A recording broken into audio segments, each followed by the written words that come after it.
Assalamualaikum, saya Zainab Husnaini. Di sini saya akan menjelaskan tentang pencemaran air, udara, tanah, serta dampak dan upayanya. Yang pertama, pencemaran lingkungan. Didefinisikan sebagai perubahan faktor abiotik akibat kegiatan yang melebihi ambang batas toleransi ekosistem. Ada dua jenis bahan dalam pencemaran. Yang pertama, degradable, polutan yang dapat diuraikan kembali atau dapat diturunkan sifat bahayanya. Yang kedua ada non-degradable, yaitu polutan yang tidak dapat diuraikan oleh kemampuan proses alam itu sendiri. Kemudian, faktor rusaknya lingkungan. Faktor rusaknya lingkungan yaitu adanya penggunaan kantong plastik, pembuangan sampah sembarangan, penggunaan AC yang berlebih, pembuangan limbah elektronik, pembakaran hutan, penggunaan kendaraan pribadi, dan yang lain sebagainya. Macam-macam pencemaran lingkungan yaitu ada pencemaran air, udara, dan tanah.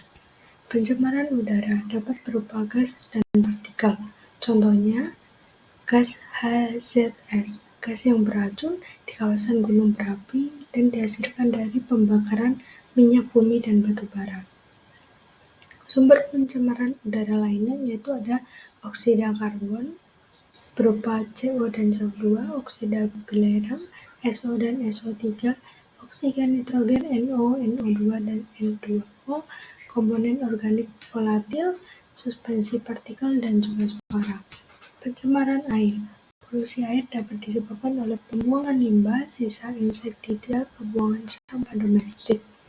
Sumber lainnya yaitu ada bahan anorganik berupa timbal, arsenik, kadmium, merkuri, bahan kimia berwarna tekstil, pestisida, dan lain-lain. Bahan organik berbentuk limbah yang dapat diuraikan oleh mikroba. Yang keempat, cairan berminyak.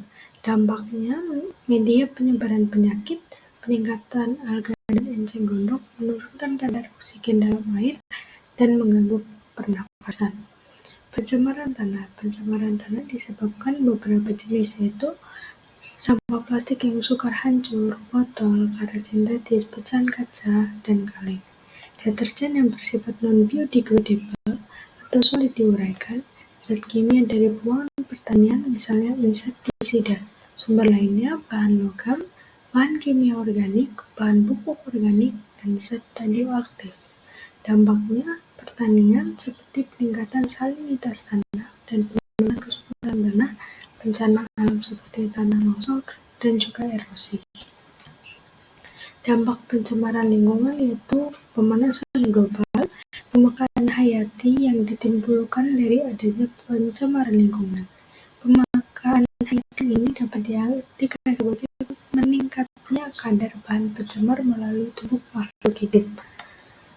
Pemekaran hayati ini juga dengan amalgamasi. Contohnya menggambarkan kasus adalah suatu perairan yang tercemar, maka bahan yang ada di air tersebut akan menempel pada alga yang hidup di wilayah perairan tersebut.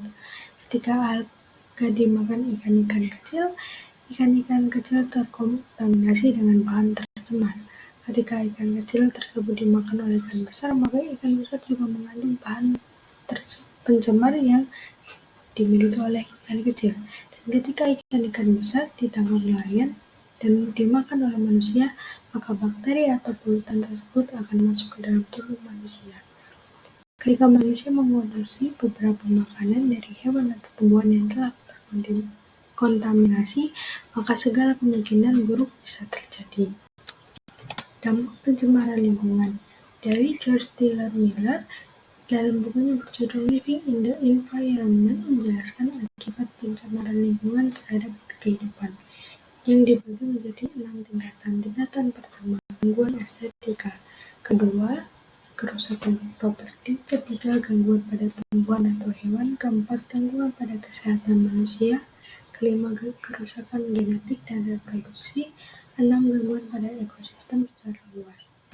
Cara menanggulangi yang pertama ada administratif. Dengan cara pabrik tidak boleh menghasilkan produk yang mencemari lingkungan. Industri harus memiliki unit pengelolaan pabrik pembuangan sampah jauh dari pemukiman. Sebelum pembangunan pabrik maupun industri harus dianalisis secara amdal. Kemudian yang terakhir, pemerintah mengeluarkan buku mutu lingkungan. Yang kedua, secara teknologi, yaitu menggunakan peralatan untuk mengolah sampah atau limbah secara efisien dan modern. Kemudian yang ketiga, pendidikan. Melalui pendidikan formal, di sekolah dimasukkan pengetahuan tentang lingkungan hidup dalam mata pelajaran.